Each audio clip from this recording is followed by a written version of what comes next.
النجاح مش سهل والله، بس برضه مش صعب. النجاح عايز دفع فاتورة انك بتشتغل طول النهار، فاتورة انك تعبان، فاتورة انك شقيان، فاتورة يا جدع ربنا يجزيك عليها. انت لازم تدفع فاتورة من صحتك، فاتورة من مجهودك، فاتورة من عقلك، فاتورة بخروجات مش هتخرجها عشان مذاكرتك، فاتورة من وقت مش هتلعب فيه عشان بتشتغل، فاتورة من ليالي بتسهرها كل يوم بالليل عشان حاجة، فاتورة عشان الحاجة اللي انت نفسك فيها. والله العظيم عمري ما هنسى الساعة 2 الفجر، قبل الفجر، وانا فاتح بوتاجاز بيتنا ومشغل البوتاجاز وقاعد جنبه على ترابيزه بذاكر والله، وكنت اسمع الماده قبل ما اخش الامتحان من دماغي كده.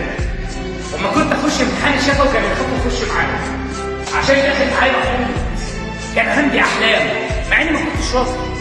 كان والدي بيخش يضرب الترابيزه كده ويقول قوم هتضرب، بس انا كان عندي حلم، كنت عايز اعمل حاجه، كنت عايز وانا بقول لك الكلام ده النهارده اعترف قدام الناس كلها ان انا مش بقول كلام حافظه، انا بقول كلام عملي وبعمله وهعمله، وبالقلم والورقه بفضل الله تعد في سي في حاجات ما تعرفش الحاجات دي جت مع بعض ازاي.